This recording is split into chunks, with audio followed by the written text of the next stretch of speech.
was something I call a scroll trap. I sat down on my couch with a hot cup of tea. It was steaming beside me.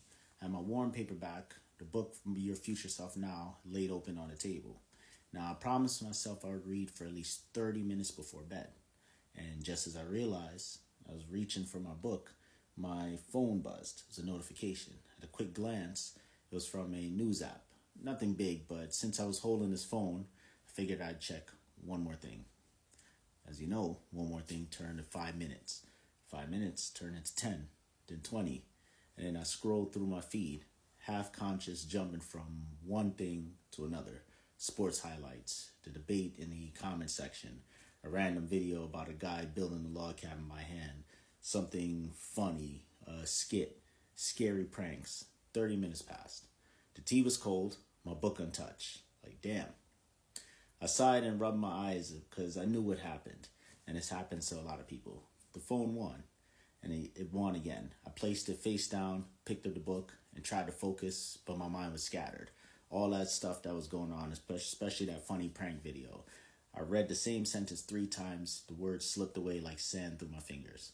Frustrated, I closed the book and thought, tomorrow. You know what? Tomorrow I read. I read first thing in the morning. But deep down, I knew that if I didn't change something, tomorrow would be the same.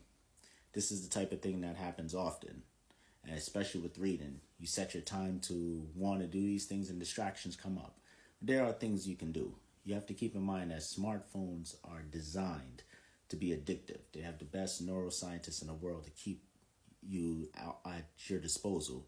While reading requires deep focus, you have to keep that in mind. So if you want to read more, you have to find yourself constantly beating these distractions. So here's how you can overcome it. You want to make reading more accessible than your phone. Keep your book or your physical or digital phone in spaces, your book close to you, the phone away from you. Keep the book right in your vicinity. You can use an e-reader or something distraction free, like a Kindle that's focused on books. And literally just keep that environment sorted so that you can take that action first. The second thing is that you can reduce phone temptation. Turn off non-essential notifications. Use the grayscale mode so that your screen is black and white. Or set up a charging station away from where you read so that your phone isn't within arm's reach. That's extremely helpful. 3 is to establish a reading ritual.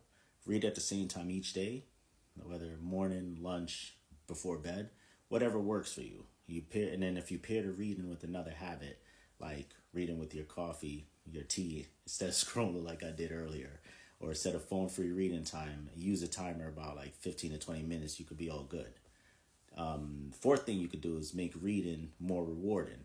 Track your progress using apps like Goodreads or setting reading goals, a book in a month, or take notes and highlight. Be very proactive with the book. And the last thing is that you want to replace the doomsday scroller with reading. So the next time you instinctively reach for your phone, open a book instead. Keep the book in your bag for idle moments, during commutes. You could use even audiobooks for times when reading isn't convenient. The key is to make reading easier and more enjoyable. Make it that choice. So it's the first thing you reach for, just like the phone. So what's your biggest struggle when it comes to reading versus the phone? I know we all have it. As a person who reads a lot, I struggle the same way. So let me know. All the best to you.